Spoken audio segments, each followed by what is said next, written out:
Hello, నమస్కారం. నా పేరు డాక్టర్ రాజశేఖర్ పప్పు. Robotic joint replacement surgeon from onus robotic hospitals Hyderabad Champapet. ఈరోజు మనం ఆపరేషన్ అయిన తర్వాత చాలా ఇబ్బంది పెట్టే ప్రాబ్లమ్ గురించి తెలుసుకుందాం.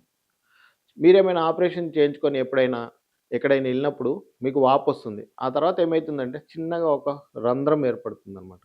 రంధ్రం ఏర్పడి దాంట్లోంచి ఒక నీరు గాని, లేదంటే ఒక తెల్లగా చీము గాని కారుతూ ఉంటుందనమాట. దాన్నే మనం సైనస్ ట్రాక్ట్ అంటామన్నమాట.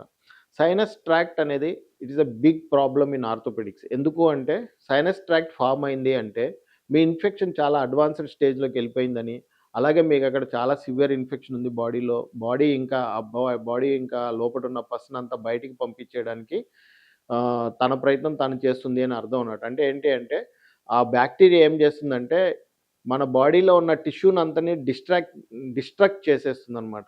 అంటే ఆ టిష్యూ అది ఎక్కడైతే ఇన్ఫెక్షన్ ఉంటుందో దాని చుట్టుపక్కల ఉండే టిష్యూనంతా ఇన్వేడ్ చేసేసి it start killing that tissue అనమాట. ఆ టిష్యూ అంతా డెడ్ అయిపోతుంది. డెడ్ అయిపోయిన తర్వాత ఆ క్యావిటీలో ఉండే పస్‌కి బాడీలోకి స్ప్రెడ్ అయితూ ఉంటుందనమాట అది.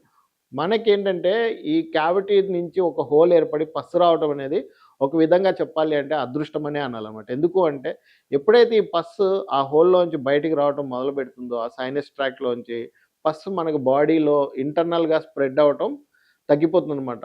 ఏదైతే పస్ ఫార్మ్ అయితుందో అదంతా బయటకొచ్చేస్తూ ఉంటుందనమాట. సో, ఆ సైనస్ ట్రాక్ట్ ఉన్నప్పుడు కంపల్సరీగా సైనస్ ట్రాక్ట్ ఎక్సర్సైజ్ చేసి పస్ అంతా డిబ్రైడ్ చేసి లోపట ఏమైనా ఇన్ఫెక్షన్ ఉంటే దాన్నంతా క్లియర్ చేసుకొని కల్చర్ పంపించి ట్రీట్మెంట్ తీసుకోవాలి ఎప్పుడైనా సరే కంపల్సరీగా. లేదు అంటే ఆ సైనస్ ట్రాక్ట్ నుంచి పస్ అలా వస్తూనే ఉంటుందనమాట. చాలా ఇబ్బందిగా ఉంటది. మనం ఎక్కడికైనా ఎళ్ళాలంటే కూడా కాళ్ళు నిండా కారుతూ ఉంటుంది, తడుస్తూ ఉంటుంది. రెగ్యులర్‌గా డ్రెస్సింగ్స్ చేసుకుంటూ ఉండాలి. ఈ సైనస్ ట్రాక్ట్ ఫార్మ్ అయినాక చాలామంది చేసే పెద్ద బ్లండర్ ఏంటంటే ఆ సైనస్ ట్రాక్ట్‌ని ఓపెన్ అలాగే వదిలేస్తారనమాట. సో, ఆ పస్ ఏమైతుందంటే అది ఓపెన్ ఉండటం వల్ల ఆ బాడీలో ఉన్న క్యావిటీ, ఔటర్ అట్మాస్ఫియర్ 2 కనెక్షన్‌లో ఉంటాయన్నమాట. సో, ఆ పస్ నుంచి ఇంకా బయటకొచ్చే పస్ నుంచి ఇంకా బాక్టీరియా మీ కాల్లోకి వెళ్ళడము, ఇంకా ఇన్ఫెక్షన్ ఎక్కువవ్వడము, లేదంటే ఇన్ఫెక్షన్ తగ్గకపోవడం అనేది జరుగుతూ ఉంటుందన్నమాట.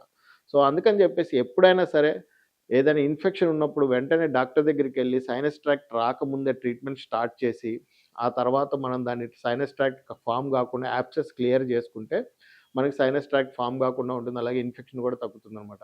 ఎర్లీగా యాంటీబయాటిక్ స్టార్ట్ చేయటము, అలాగే ఎర్లీగా మనము ఆర్గానిజంని ఐసోలేట్ చేసి దానికి ఏ యాంటీబయాటిక్ పనిచేస్తుందో ఆ యాంటీబయాటిక్ పెట్టి ఆర్గానిజంని కిల్ చేయటం వల్ల, చంపడం వల్ల మనకి ఇన్ఫెక్షన్‌ని మనం జయిస్తామనమాట. కాబట్టి సైనస్ ట్రాక్ట్ ఉన్నప్పుడు ఎప్పుడైనా సరే 2, 3 తప్పులు చేస్తుంటారు. ఆ తప్పులు చేయొద్దు. ఒకటేంటంటే సైనస్ ట్రాక్ట్ రావటం వల్ల దాన్ని డ్రెస్సింగ్ చేయకుండా ఓపెన్ పెట్టడము. ఒకవేళ డ్రెస్సింగ్ చేసినా గూడా అన్‌క్వాలిఫైడ్ కొంతమంది ఏం చేస్తారంటే మా దగ్గరకొచ్చిన వాళ్ళు అన్‌క్వాలిఫైడ్ పీపుల్ దగ్గర డ్రెస్సింగ్ చేసుకుంటారు. అయ్యేంటంటే స్టెరైల్ ఉండవు. స్టెరైల్ లేని డ్రెస్సింగ్ చేయడం వల్ల ఇన్ఫెక్షన్ ఎక్కువైపోతుందనమాట. సో, ఈ ఇబ్బంది ఇంకోటేంటంటే మూడోదేంటంటే ఎప్పుడైనా ఆపరేషన్ అయినప్పుడు బోన్‌లో ఈ సైనస్ ట్రాక్ట్‌లోంచి బోన్ పీసెస్ బయటకొచ్చేస్తూ ఉంటాయన్నమాట. సో, అంటే లోపటున్న బోన్ గూడా డెడ్ అయిందని అర్థం అనమాట. అంటే మీకు ఆపరేషన్ చేసి ఆ డెడ్ బోన్ అంతా తీసి ఆ యాబ్సెస్‌లో ఉండే డెడ్ బోన్ అంతా గూడా డెడ్ టిష్యూ అంతా క్లియర్ చేస్తే గాని మీకు ఇన్ఫెక్షన్ తగ్గదు. కాబట్టి ఎప్పుడైనా సరే సైనస్ ట్రాక్ట్ వచ్చినప్పుడు నెగ్లెక్ట్ చేయకుండా చక్కగా ట్రీట్మెంట్ తీసుకొని ఆరోగ్యంగా ఉండండి. Thank you.